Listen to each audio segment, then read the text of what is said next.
On the move, changing perceptions, pushing limits. Today's Africa is not framed by the past. A new generation is stepping up, embracing tradition while blazing a new path, giving voice to unique style, connected in ways others before were not. This is where the urban pulse meets creativity and a new culture thrives. This is African Voices. Veering off the traditional trails and down new culinary paths, the foodies of Africa is serving up excitement. I'm Keturah. Let's start with one man shaking things up here in Ghana.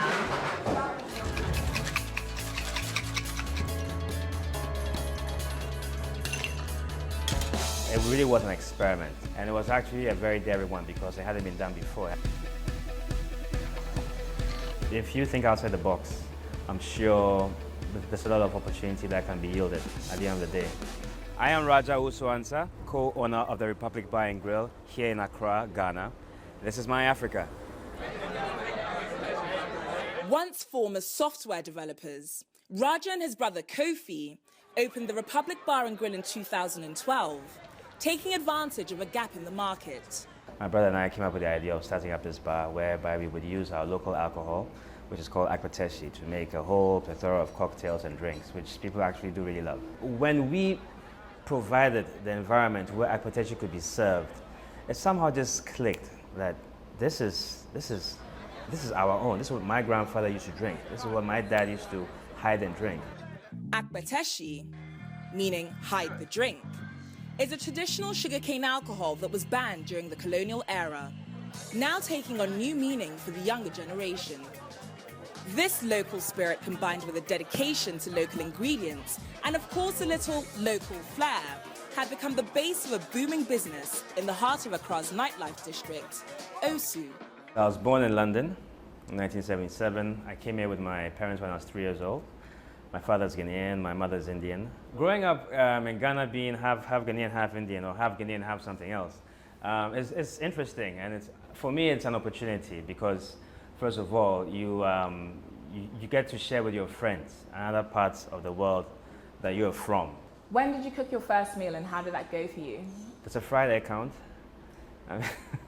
I think I tried making a spaghetti, and it ended up being a porridge, because I forgot to put the spaghetti after the water was hot. That was a very good failure, but after that I picked up the pieces and now I can cook you a very good spaghetti bolognese. There's no question about it.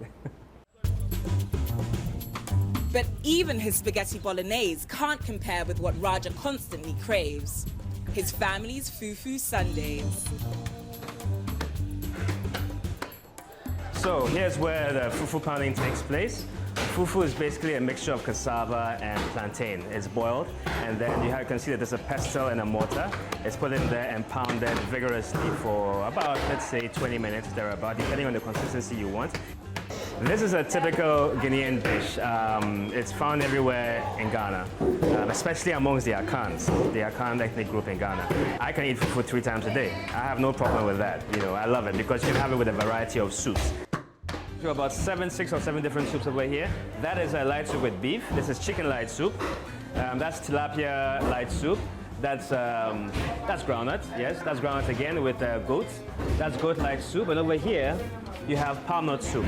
And this over here, the last one, is dried fish soup. Everybody's soup. We say every woman's soup is different. Yeah, you would like my soup too. Trust me.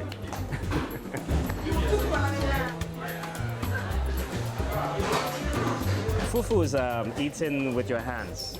That's a traditional way of doing it. Some people prefer to use a spoon because they can have more soup that way. The idea is to use your 2 fingers to dig into the fufu and let your palm be the shape of a spoon, so they can also scoop the soup. Sundays was fufu afternoons. Yeah, all the time. And most households would on the weekends eat fufu. Some households can eat fufu every day. That's something I can do already. You have to be careful because it can, make you gain a lot of weight if you do it every day. But otherwise, it's a delicacy. It's a time for family to get together. People like to eat together.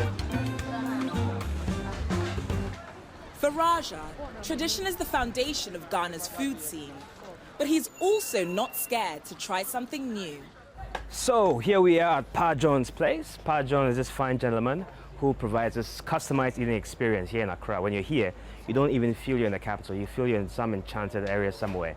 And today I actually did request the jollof rice. The jollof rice is this West African meal, but he does a special twist with the jollof rice. So let's see what he does.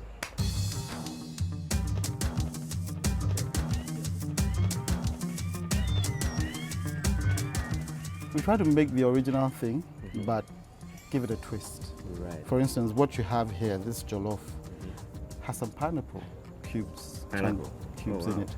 Yeah. You know, and I haven't had, this is the first time you give me this. yeah, Huh? and that's the other thing. Yeah, you Every always time we twist come, it. we always twist it. Yeah.